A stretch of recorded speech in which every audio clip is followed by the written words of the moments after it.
Hello, everyone. Welcome to a new episode of the Dissenter. I'm your host, as always, Ricardo Lopes, and today I'm joined by three guests. A repeat guest, Nandita Bajaj, is the Executive Director of Population Balance, and I'm also joined by Zachary Neal, professor in the Department of Psychology at Michigan State University, and he focuses most of his research on network backbones and child-free individuals, and also Jennifer Watling Neal, professor in the Department of Psychology at Michigan State University, and she's interested in understanding the prevalence, characteristics, and experiences of child-free adults.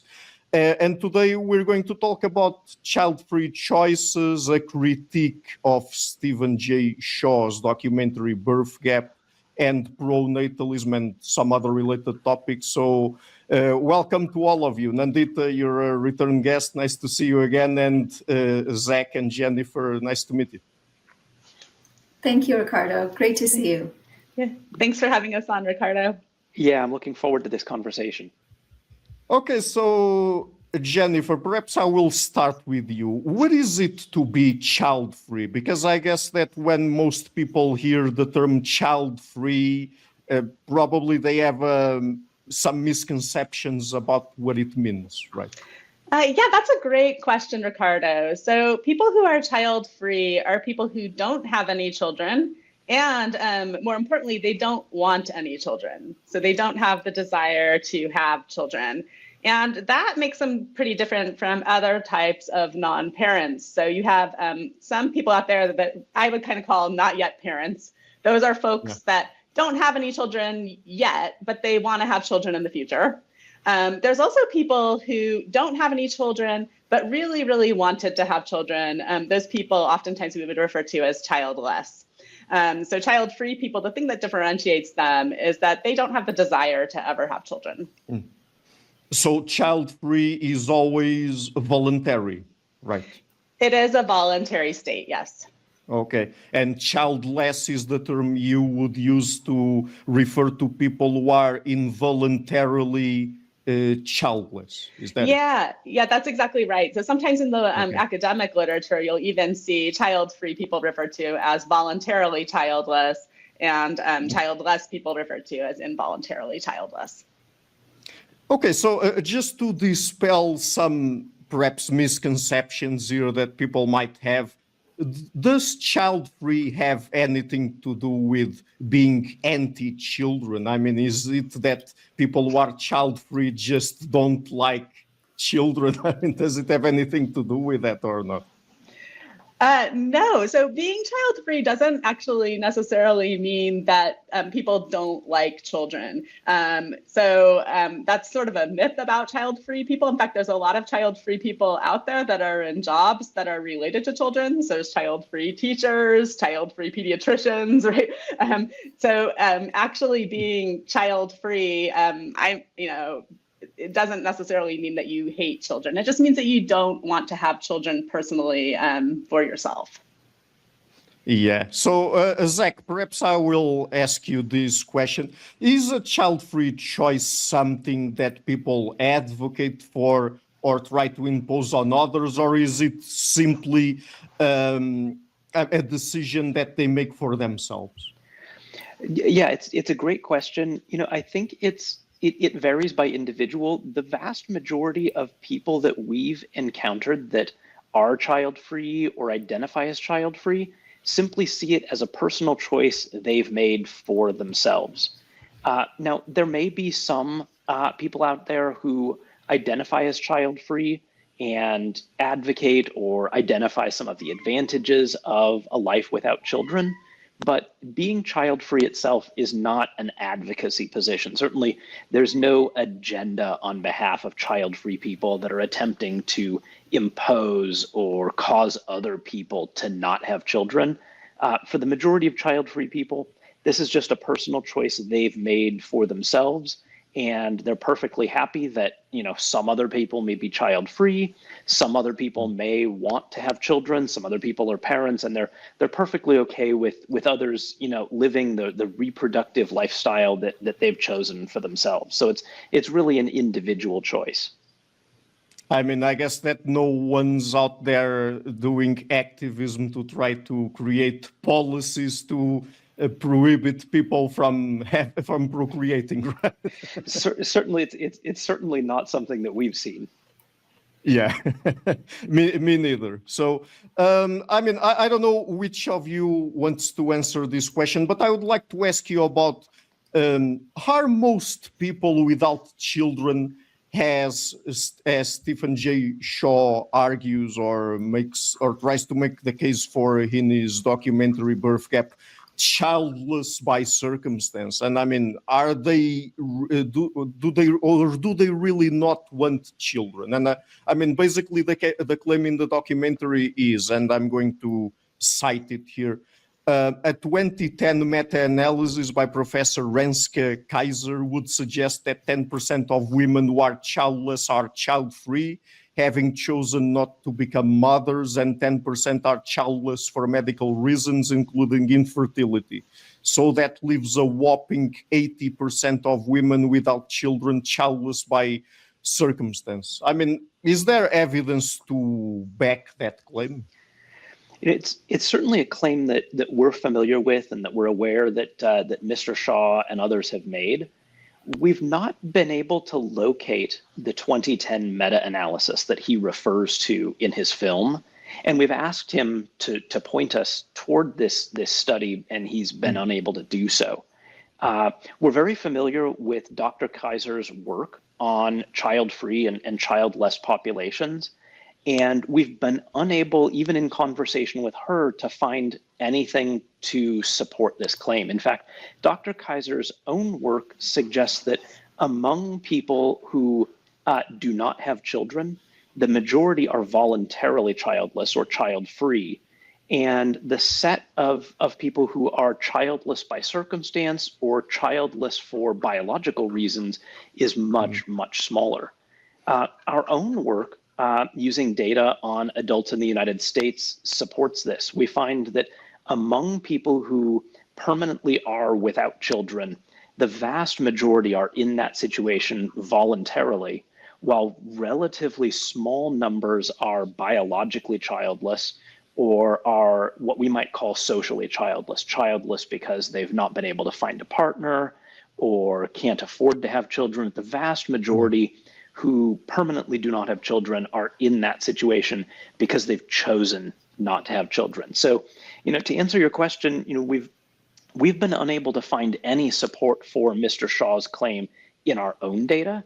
We've been unable to find any support for that claim in Dr. Kaiser's research, and attempts at asking him for pointing us to the data that supports it have come up empty-handed. So we really don't see any evidence to support that claim.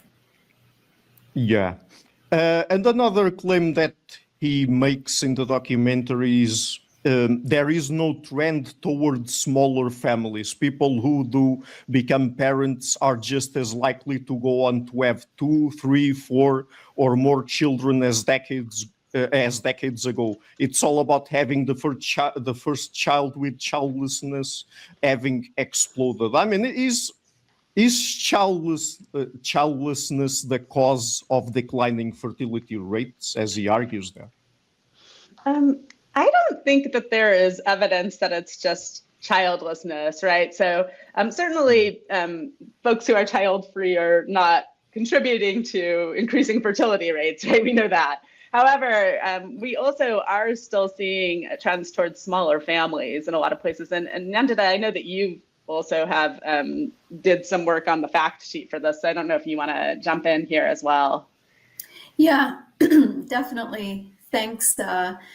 Thanks for that question. Yeah, the evidence actually shows that there's a strong trend towards smaller families, not necessarily driven by childlessness, but in most countries that belong to the OECD, which is the Organization for Economic Cooperation and Development, what we see is there is more and more people are delaying childbirth, so they're having children later, and often fewer children. So there has been, for example, a decline in teenage pregnancies within the US that has been a really huge contributor to declining fertility rates. But also there's been a huge decline in the number of people having 4 or more children.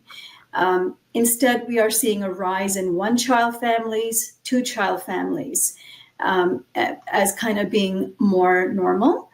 And definitely, as Jenna said, there are more people who are child-free by choice, but they're not that strongly contributing to the declining fertility rates. It's more the delayed parenthood and fewer children. But people who are child-free, people who decide consciously that they do not want to have children, do we have a good understanding of the reasons behind that decision? I mean, what leads them to make that decision? I can jump in here. So our own research really hasn't asked people why they don't want to have children, but other research has examined that. And people tend to give a really wide range of reasons. So some people might talk about the high cost of having children. Some people talk about restrictions on freedom or career growth. Some people talk about medical risks. And in some places, there's restrictions on reproductive freedom that may make people cautious about having children. There's climate change, there's political forces, but at least in the United States, a Pew survey that came out in 2021 found that the majority of child-free adults said that the reason for not wanting to have children is that they just didn't want to have children. So for the most part, it's just a strong desire not to have children that's driving it, not something specific. Yeah, that's interesting. And I mean, one claim that we hear from many people who are pronatalists is that people with children are happier than people without children. Is there any evidence to support that? So there isn't any evidence to support that. And that's sort of a myth that's out there about child-free people and about parents, that being a parent is going to make you a happier person than somebody who doesn't have kids. But in our own work, we've looked at the life satisfaction of parents and of child-free people, and we found absolutely no difference in life satisfaction. We've also looked at late life regret.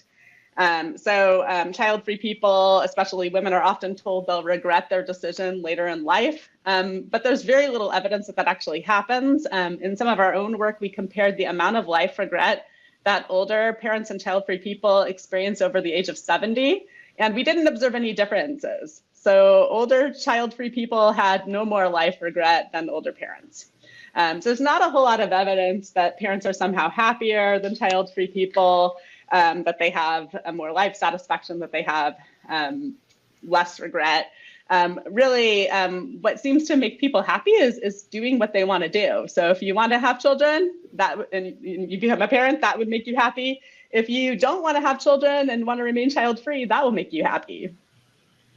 You know, it's very interesting because it's always easy for people to find a few cases, a few stories of people who regret not having children, to put in documentaries and then try to extrapolate from those specific cases to the broader population and try to make a case that, because particularly women, because they are told that they can dedicate themselves to their career, to professional development, and they can wait until their late 30s or 40s to have children. I mean, that's the reason why they end up not having children and then they regret it.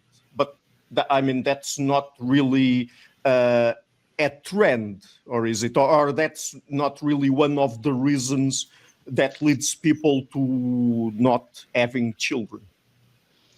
Yeah, there's not really evidence of that, at least in the data that we've looked at. And generally speaking, if that were the case, if women were sort of delaying childbirth to, focus on their careers, for example, we'd expect to see a lot more of those childless people in our data, right? The prevalence of childless people would be much higher. Zach spoke about that earlier. But what we see is actually the prevalence of child-free people tends to be higher among permanently childless people. We're not really seeing evidence of that. So this is an interesting one. I mean, I'm very curious about hearing from you. I mean, what do you think about these questions specifically?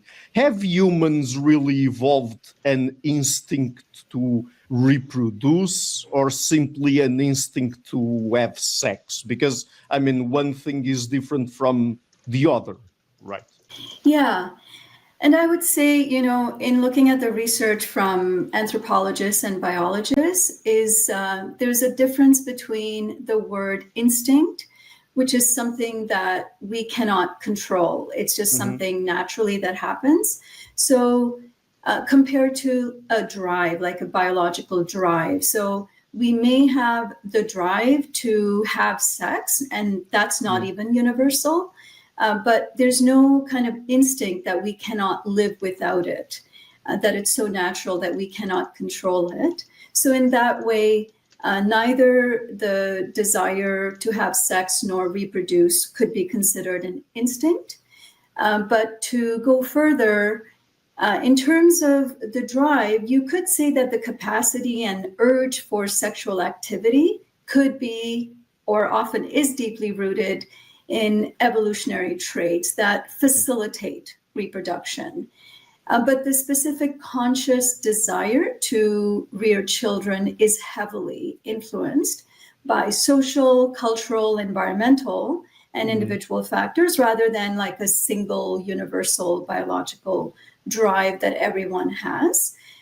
Even the fact that throughout history, we have had people who have chosen to not have children, even though it was not as easily accepted, the choice, people always found ways to avoid having children, tells you that not everybody is wired to want children. And also you see cases of people who have had children who do not engage in parental or nurturing or maternal types of behaviors.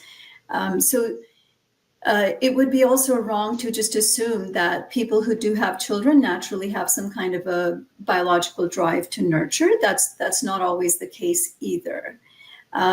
Drives, like nurturing drives, can be cultivated, but for the most part, there's sufficient research to support that not everyone has even a biological drive to have sex or to have children. Sex definitely facilitates reproduction, but for millennia, people have also found ways to avoid that through, herbs and abortifacients and contraceptives, natural contraceptives. But the social bias, and this is my area of research, the pronatalism, the social bias to have children is so strong that we're often made to believe that we all are meant to have children. We hear cultural notions of things like the biological clock or the maternal instinct, or even for men, this kind of notion that virility or manliness or masculinity is tied to how many children you have, that often drives people to have children, not from a liberated or an authentic place, but rather from societal pressures. Yeah, we certainly live in societies that have a pronatalist bias, correct? Definitely. Yeah, I mean, pronatalist bias is extremely strong across all cultures, across all political, across the political spectrum, across all types of religions.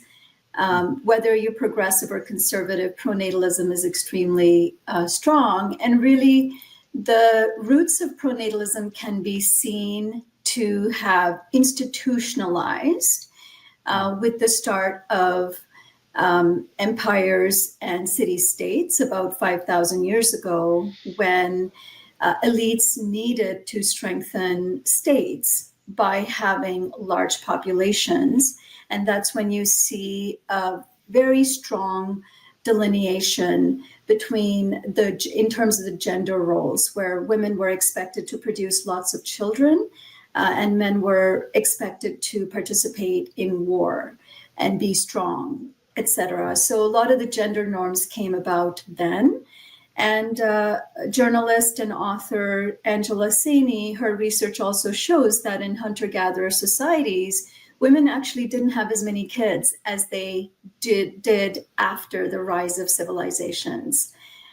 So pronatalism really became institutionalized through religion, through laws, through policies, through media, through cultural norms, and different punishments that were put into place for people who didn't have children or large families, and rewards and even medals or, you know, honorary types of reputation or comments that were rewarded to people who had children in large families.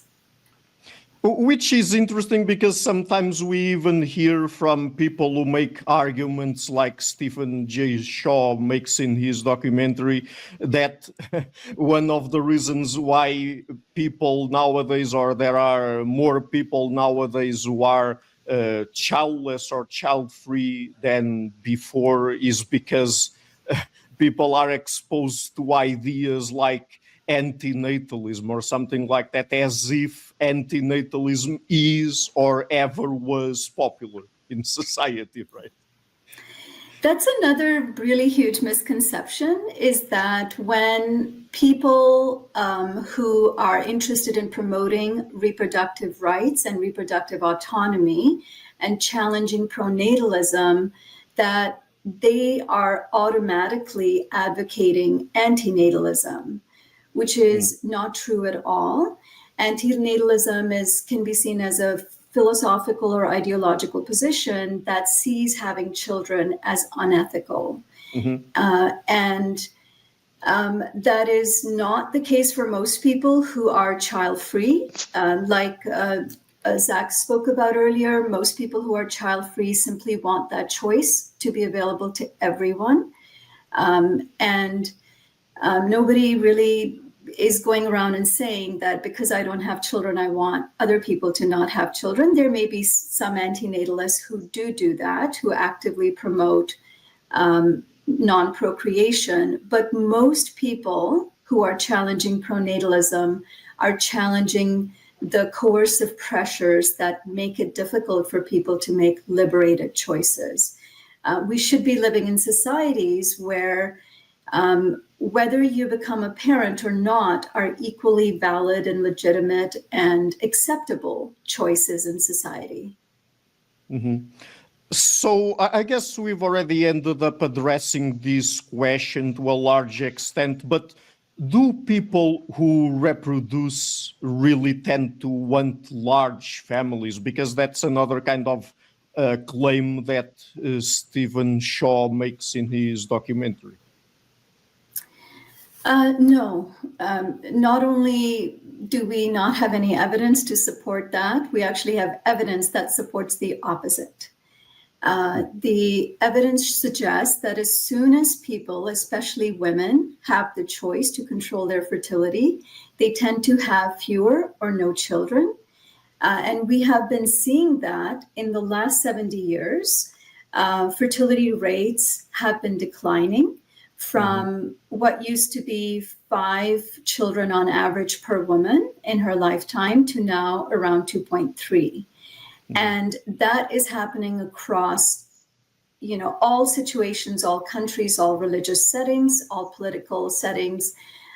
It's really about choice. As soon as people have choice, they tend to have fewer children.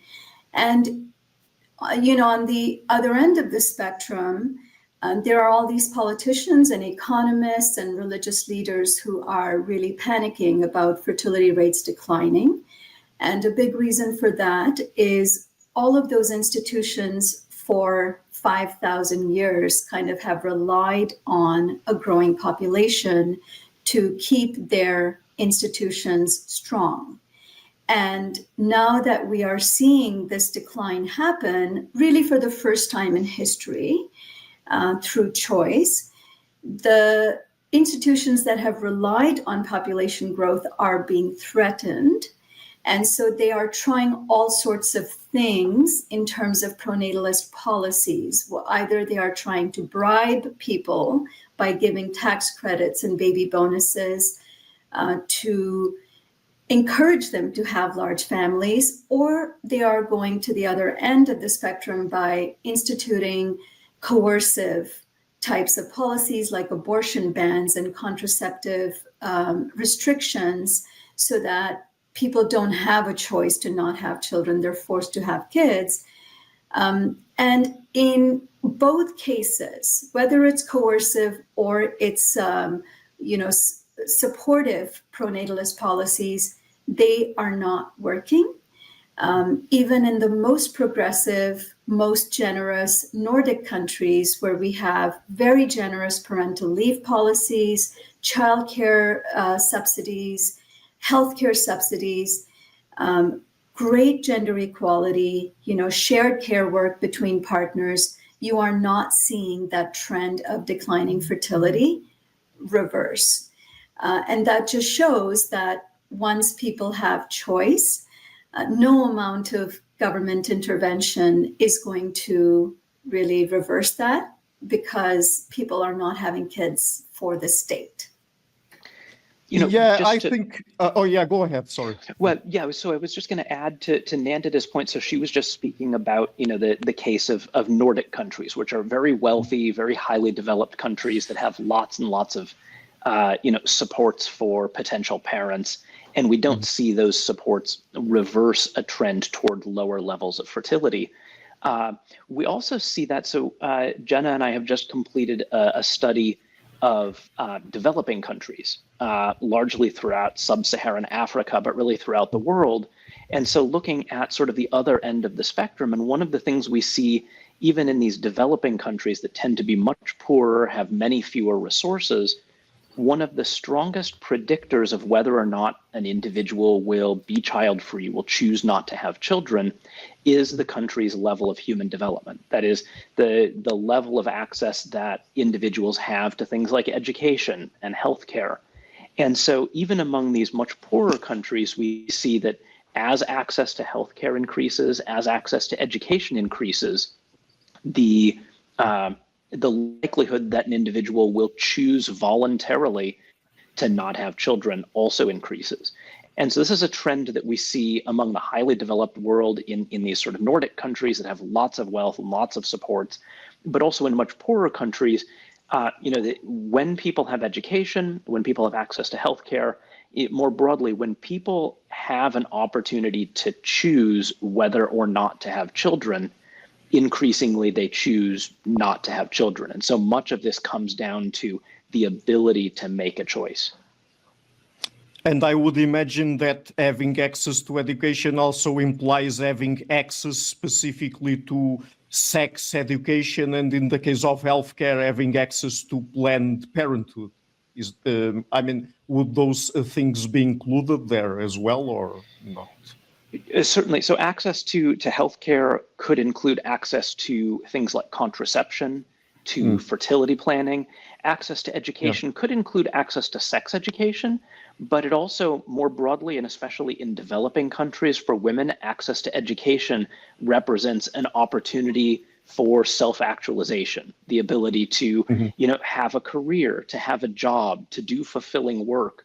And so as people gain access to these things that allow them to be the person they want to be, it gives them the choice to have children or to not have children. And when people have the choice about whether to become parents, increasingly they choose not to become parents. So much of this boils down to the extent to which people have that choice, and maybe even more importantly, the extent to which people recognize they have that choice, that they are not required to have children. They can choose to have children, perfectly okay, but they can also choose not to have children. And so much of this has to do with choice.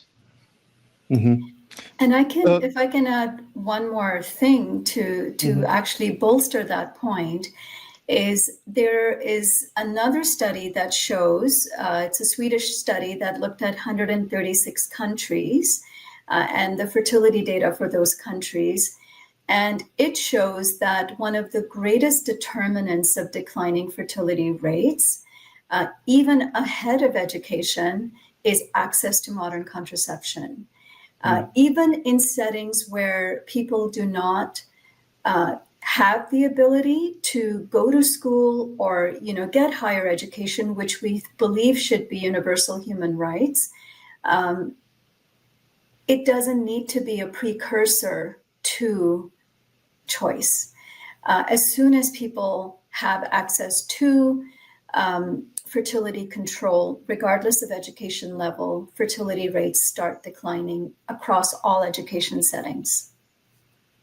Which is interesting, right? Because conservatives and, not conservatives necessarily, but pronatalists and particularly the religious pronatalists, not all of them necessarily, but at least some of them also tend to be against contraception, right? Yes, it's true, and it's often the case, and you are seeing that in nation states that have a combination of, state and religion. A lot of restrictions on contraception or abortion are being driven by a combination of nationalist and religious forces. Mm-hmm. So let me address another argument that Stephen Shaw makes in his documentary, and that we very, very commonly hear from, I guess, all pronatalists, and particularly the ones that worry about declining fertility rates. So is there any evidence that we are headed toward population collapse? And what would population collapse even mean here? No, there's no evidence that we're headed toward population collapse. Human beings have been around for at least 250,000 years. And for most of that history, for over 95% of that history, our population did not go above 10 million. Today, we are at 8 billion and counting. And really, one of the biggest determinants of population growth has been pronatalist pressures through patriarchal control over women, but also the exponential growth because of access to fossil fuels and industrialization. And so my point is that our current population is the largest population we've ever had in the history of human Homo sapiens. And we are expected, according to all, projections, to be heading toward either 9 or 10 billion people this century. Population is going to continue to grow until the 2080s, and then we might start to see some decline, but very, very slow decline. And demographers are not comfortable projecting past 30 to 40 years. After that, information becomes extremely unpredictable. And so we don't know what's going to happen after that, but our population is not headed toward collapse. If anything, we are seeing signs of ecological collapse in terms of our biodiversity plummeting and our ecosystems really crashing because of the human activity and presence and what we are doing in terms of climate change and other ecological crises we're facing. But in terms of population collapse as the way most people like Stephen Shaw are claiming, there is no evidence to support that we are going to go extinct anytime soon. And even if people are a little bit worried, and as you said there, I don't think that there's good reasons for people to be worried about even population, the global population reducing a little bit after it gets to 9 or 10 billion. Isn't 9 or 10 billion humans more than enough to keep the standards of living we have now? It's actually having that many people actually interferes with all people having a good standard of living, because we currently, even at 8 billion and counting, are using 80% more resources and producing more waste than Earth can handle. And there is great inequality in terms of how those resources are distributed and how the impacts of these ecological crises are distributed, where some of the countries with the highest fertility rates often are also the countries that are going to suffer the most from migration and death because of these issues. And so currently we don't have enough at this level of population to allow everyone to live a good standard of living. And so a declining population actually enables us not just to have a more habitable planet, but also to be able to distribute resources and wealth more equitably across all populations. Do you think that there's evidence to claim that, because people are worried about, or some people are worried about declining fertility rates, particularly in the more developed countries. Do you think that if we have enough people in the world, that perhaps some of these people are anti-immigration because what they really want is for the right people in their mind to have babies and not just people in general? I think it's fair to say that in many cases that is true. A lot of the current pronatalism within these industrialized countries is being driven by anti-migrant rhetoric and behaviors and sentiments, where, there is a concern that we don't have enough of the right kind of people, so we don't want to bring other people into our countries. You can see that in Hungary. Orban, President Orban made the statement that for Hungary, we need more Hungarian babies. For us, migration is a form of surrender. You're seeing that current rhetoric in the United States, where there is, while at the same time President Trump is pushing for a lot of coercive pronatalist policies, he calls himself the fertilization president, and pushing for all sorts of pronatalism, there's also a real anti-migrant sentiment there.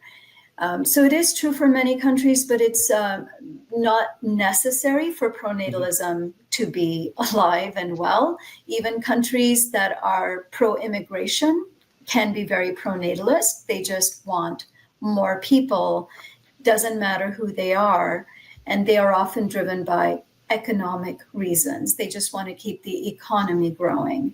And I can speak to that more later if you like, the economic growth.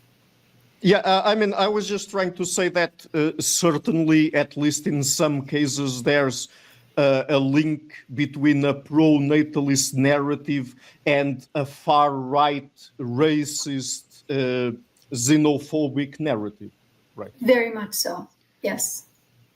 Now, one thing I might add is this link between pronatalism and far-right ideology, may occur in some places, it may be tenuous in other cases, but there's also a subtle link when we think about the metrics that get invoked in these conversations. So on the one hand, the focus is often on a country's total population. And the concern is often expressed in terms of a falling total population and the implications of that for the country's economic and social well-being. On the other hand, the focus is often on things like fertility rates, which are only focused on the number of births in a country. And by focusing on those two metrics, it sets up a dialogue in which we think, or the speaker, sort of implies the only way to increase a country's population size is by increasing its fertility rate, by having more native births. And obviously that's not necessarily the case. A country's total population could increase by having, higher levels of in-migration. But very rarely does migration, feature into that conversation. And so by focusing on the one hand, total population size, and on the other hand, fertility rates, it implies and sets up this impression that the only way to boost a country's population is by boosting fertility. But that's simply not the case. There are lots of different factors that influence a country's total population size. Fertility is really just one of those pieces. So some of this link between pronatalism and immigration is baked right into the metrics that are used in these sorts of conversations. Mm-hmm. Another issue, another issue that we haven't tackled yet has to do with aging populations. Is it really the case that aging populations necessarily need more babies? And that's another claim made by Stephen Shaw in his argument. So what do we know about that? Yeah, so that is probably one of the most common arguments that is being brought forth when it's not driven by religious or nationalist reasons to grow fertility. Many progressive countries are concerned about falling birth rates because of economic reasons, primarily being this notion that we will not have enough people, working age people, to support the social security or pensions and healthcare for an aging population. And that is based on a metric called the old age dependency ratio, which was developed about 75 years ago, that looks at how many people there are working age. If you can believe it, the UN still uses 15 to 69 or 64 as their working age population, and 65 and above, and 15 and below as dependents that are, people, young people and old people that are dependent on the working age population. Number one, the metric is quite old. And a lot of people who are still using that metric are failing to see the dramatic shifts that have happened in the last 75 years. Number one, people are living longer and healthier lives. So a 65-year-old today is likely to be active and working and wanting to stay active in some kind of employment. Like my parents are in their late 70s, early 80s, and they're still active. And my father still wants, they both are kind of working in different ways. And it's true for many people that depending on their health, most people want to remain employed in meaningful work and are employed beyond 65. The other issue here is as fertility rates have gone down in the last 70 to 75 years, we have seen female labor participation rates go up significantly. So that number, the working age population that people are just thinking, well, it's going down, that is missing, is more older people are working, more females are working, but also there are fewer dependents under 15 because people are having fewer children. So the weight of dependence from the lower end of the age group is, shifting more toward the higher age group. And the third part is that since people are living healthier lives and longer lives in most industrialized countries, they do not require health support, serious health support, until the last several years of their lives. So this notion that as soon as you turn 65, suddenly your health bills and suddenly, your pension and all of those things are going to skyrocket are based on an outdated metric, which is not representative of today's data. And the other thing that's often not talked about is the extreme chronic degree of joblessness among people who are jobless not by choice, but because of discrimination. It could be ageism, it could be sexism, it could be ableism. So people with disabilities, people who are seniors, people of color, people who are foreign-born, migrant workers, often are unable to find work because of discrimination. So there are so many opportunities for policies to actually become more caring and more inclusive if you really wanted to solve that issue of having a greater working age population. But in my work, we also really challenge this notion that we need to just keep feeding the machine, basically to keep, our labor inputs high so that we get money to support the elderly. We need to really shift our economic structure so it's not constantly dependent on this input of growth. We just need more people, whether it's children or migrants, to keep that formulation going. We need to shift our economic structures. There are lots of different economic models that are out there that talk about well-being and caring economies rather than growth economies. And so there's no shortage of ideas here. There's, lots of different things, and another thing to discuss would be, why are people like Stephen Shaw and others not challenging the extreme inequality in wealth distribution? The fact that the top 1% has more wealth than the bottom 50%.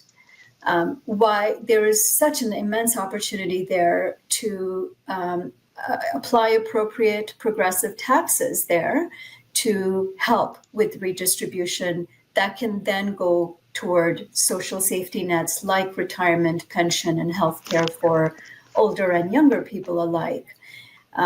It's just a really old and outdated and kind of sexist and ageist argument that we need to keep producing more babies to help elderly people who are seen as burdens.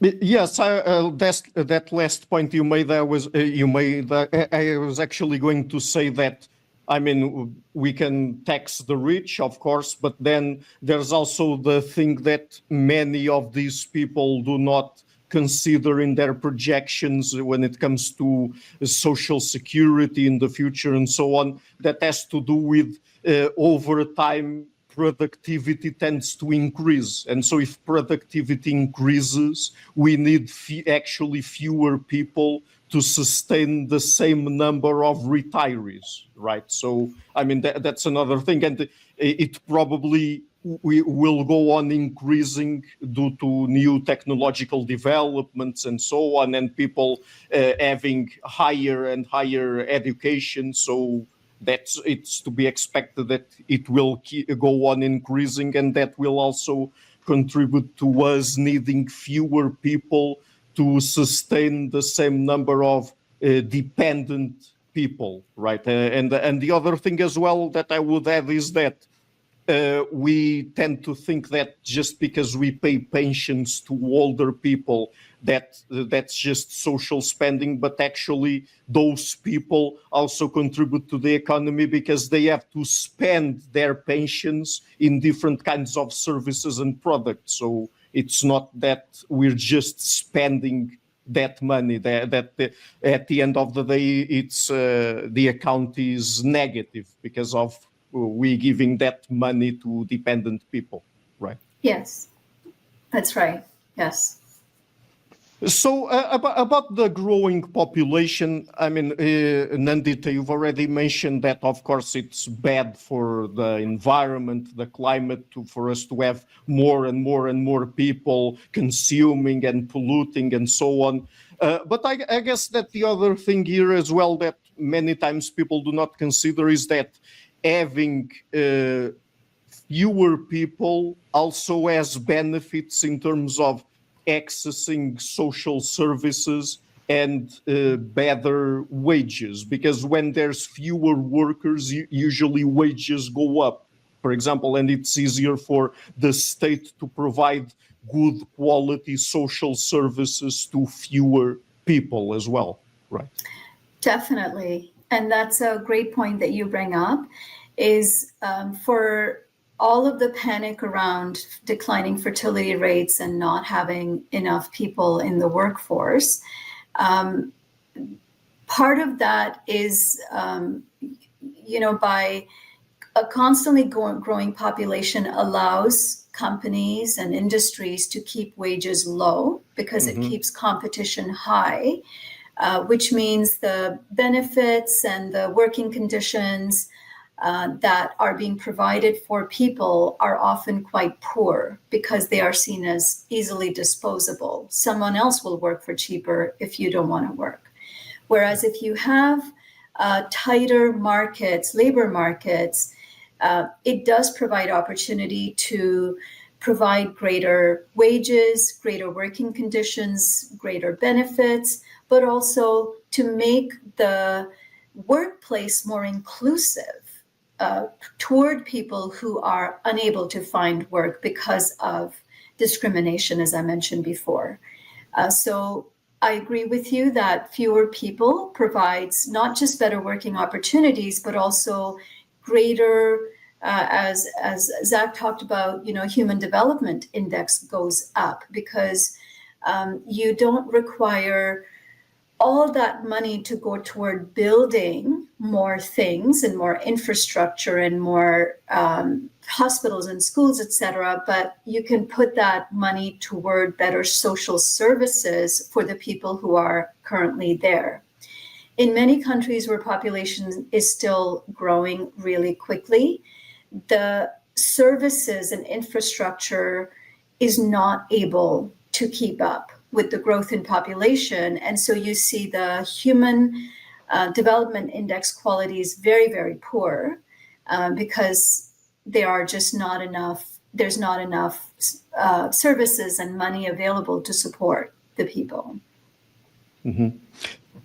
So a different kind of question now about women's reproductive rights, because as we've already mentioned here, many pronatalists tend to support policies that are, for example, anti-abortion, anti-access to contraception, and so on. So would you guys say that pronatalism, generally speaking, also represents a threat to women's reproductive rights? Jenna, did you want to say it? And I can also add later. Yeah, I think it can, right? So we have seen in some cases pronatalist policies that roll back reproductive rights. In the US, the right to abortion had been protected by the Supreme Court decision Roe v. Wade. But in 2022, that decision was overturned by Dobbs v. Jackson, for example. And after that decision, abortion and other reproductive rights have varied by the state. What's interesting about it, though, is that we also know that when reproductive rights are rolled back, or when there's threats to reproductive rights, that might actually backfire in terms of doing what pronatalists want. So pronatalists want that to lead to having more births. We kind of studied this in Michigan. So in Michigan, there was significant confusion after Dobbs v. Jackson. There was a zombie law in the books that made abortion illegal. And so when Dobbs v. Jackson came out, that law was there. And then there were multiple conflicting court decisions during that period where things kind of went back and forth, whether women had the right to an abortion. We actually studied the child-free prevalence during this confusion. During that period of confusion, we observed that the number of Michigan adults identifying as child-free rose from 21% before the decision to nearly 26% right after. So these policies, even though they're sometimes rolling back women's rights to reproductive access, reproductive care, they can actually lead to more women deciding, well, I'm just not going to have children because I don't have, the reproductive health care, for example, available to me. And Nandita, you probably also have thoughts about this as well. Yeah, thank you for that a specific example in the U.S. because I think it's so helpful to see that. And I think pronatalism in general is very harmful to people, all people in general, because it really prevents authentic, liberated decision making. Whether it's subtle pressures coming from parents, to give them grandchildren, or it's messaging in the media that is, looking at gender reveal parties or, baby bumps and in terms of celebrity gossip. It's this notion that everybody wants to have children, everybody should have children. It's like romanticization of parenthood, when in reality, it's not the case for most parents. That is not what it looks like the way we see it in movies. But to answer your question more directly about a threat to reproductive rights, pronatalism is so pervasive across the globe that people who are unable to have children or don't want children are often are ostracized or marginalized or punished in society. Particularly women, right? Particularly women. And if you look at, what are the drivers of population growth today, it is heavily coercive pronatalism. So I'll give you some statistics.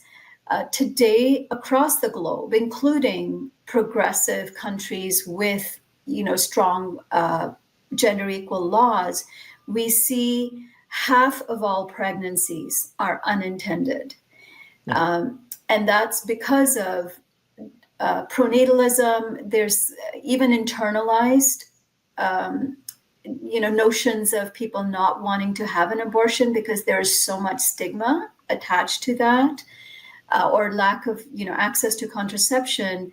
But then 640 million women and girls that are alive today were married as children. So child brides who then went on to have lots of children while they're still young and youthful is one of the greater reasons for population growing. And that's a form of pronatalism. And if you look across the globe, especially in lower and middle income countries, there are over 250 million women who want to avoid the next pregnancy, who don't want to have a child or another child, but they cannot make that decision. And that sometimes is a problem with access. They cannot access healthcare services, but more often than not, it's these religious and cultural messages that prevent women from actually exercising that choice. Myths that using contraceptives will make you permanently infertile, or it'll give you cancer, or it's a sin. So, and same goes with men, like not producing enough children or not having any children means you are not a virile man, means you're not a masculine man. And men will get punished in their own ways by being pushed out of communities and societies if they don't have children.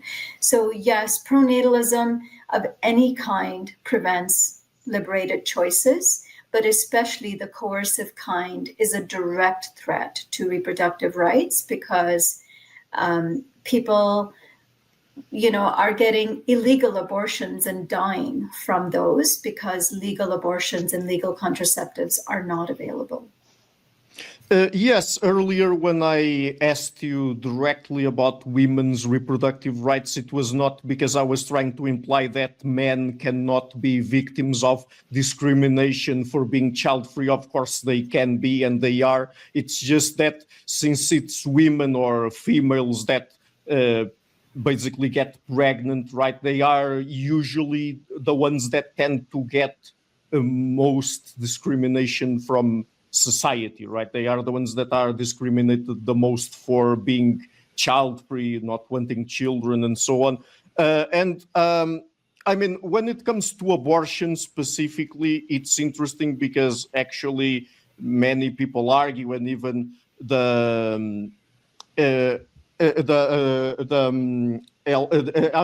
doctors and people who are associated with healthcare argue, and I think rightly so, that abortion is a healthcare issue because women who don't want to have children, I mean, they're going to do abortions anyway. It's just that they're going to do them in environments that are not safe, that are not in a clinic or a hospital. And so, I mean, it's a matter of healthcare. And also the other thing is that anti-abortion policies actually tend to promote abortion because the number of abortions go higher when there's not a legal access to abortion, because this has been studied, for example, in Nordic countries here in Europe, which have the most progressive policies that are the most gender equal and so on. Abortion, the number of abortions actually goes down by it being legal and accessible in the healthcare system, right? Yes, that's an excellent point, Ricardo. And Guttmacher Institute is another great research think tank that provides a lot of data on what you just said. Is countries, nation states that don't have strong reproductive health care access tend to see increase in illegal abortions. Because like I said, half of all pregnancies around the world are unplanned, meaning contraceptives, even if you are using contraceptives, no contraceptive is fail-safe. And so these accidents happen, and so abortion should not be seen as some kind of a last resort. It should be, availability to legal abortion should really be part of reproductive health care, because so many pregnancies are unwanted and unplanned. Mm-hmm. Yeah. So, I mean, is there anything else you would like to add? Some final message just before we go? I mean, anything else about topics that we've discussed here, like child-free choices or pronatalism, that you would like for people to know? Ricardo, I guess one closing point, and this is something that we've heard from others as we've shared some of our research on child-free adults, but just to remind your viewers that much of this is about choice, and for those that have children or are maybe considering having children, want to have children, if that's what they want to do, that's fantastic, and they should. And, I think everyone would wish them the best. But for those of you, your viewers who don't want children, our research is increasingly finding that that's a very large population. If they choose not to have children, they'll be joining a very large group of others who have also chosen not to have children. And that choice is okay too. I think the message that, one of the messages we're trying to get out in our research is not to advocate that people have children or advocate that people don't have children, but to advocate choice and to encourage people to follow the reproductive life course that makes sense for them. And for some people that's having children, and for other people that's not having children, and both paths are okay. Both paths are normative. They'll find themselves in good company no matter which direction they choose. And so really just to remind your viewers that all of these are acceptable ways of living and going about your life, and are increasingly common. Great. So Nandita, Zach, Jennifer, thank you so much for coming on the show. I really love your website, by the way, the Birth Gap Facts website. So I'm going to leave a link to it in the description, and also to your to the other places where people can find you on the internet. And thank you so much for doing this. It's been great fun to talk with you. Thank you so Thanks, much, Ricardo. It was great to talk to you. Thanks, Ricardo. Hi guys, thank you for watching this interview until the end. If you liked it, please share it, leave a like and hit the subscription button. This show is brought to you by Enlights, learning and development done differently. Check their website at enlights.com, and also please consider supporting the show on Patreon or PayPal. I would also like to give a huge thank you to my main patrons and PayPal supporters: Per Ergo Larsen, Jerry Mullerens, Frederick Sunda, Bernardo Seixas, Olaf Alex, Adam Kessel, Matthew Whittingbird, Arno Wolf, Tim Hollis, Eric Alenia, John Connors, Philip Forrest Connolly, Dan Demetri, Robert Windiger, Rui Inácio, Zup, Marco Neves, Colin Holbrook, Phil Kavanagh, Michael Stormir, Samuel André, Francis Forte, Tiago Nunes, Fergal Cossen, Hal Herzog, Nuno Machado, Jonathan Labyrinth, João Linhares, Stantantia, Samuel Correia, Eric Hines, Mark Smith, João Eira, Tom Hummel, Sardas France, David Sloan Wilson, Yacila Dez Araújo, Romain Roach, Diego Londonho Correia, Yannick Punter, Adana Rusmani, Charlotte Bliss, Nicole Barbaro, Adam Hunt, Pavlo Stasevski, Nelek Bach, Guy Madison, Gary G. Alman, Sam Afzal, Adrian Yeager, Paul Tolentino, João Barbosa, Julian Price, Edward Hall, Edin Bronner, Douglas Fry, Franca Bortolotti, Gabriel Ponce Cortez, Ursula Litsky, Scott, Zachary Fish, Tim Duffy, Sonny Smith, John Wiseman, Daniel Friedman, William Buckner, Paul George Arnaud,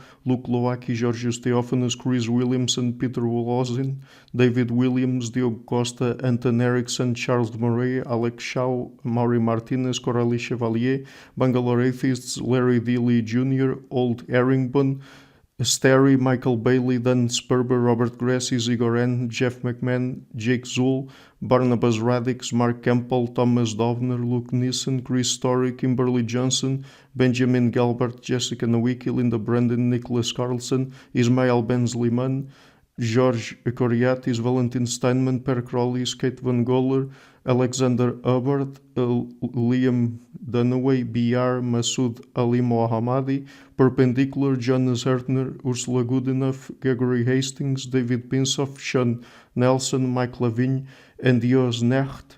A special thanks to my producers: Isar Webb, Jim Frank, Lucas Stafiniak, Tom Vanagdam, Bernard Ignik, Curtis Dixon, Benedict Mueller, Thomas Trumbull, Catherine and Patrick Tobin, Giancarlo Montenegro, Alnick Ortiz, and Nick Golden, and to my executive producers Matthew Lavender, Sergio Quadriano, Bogdan Kanivets, and Rosie. Thank you for all.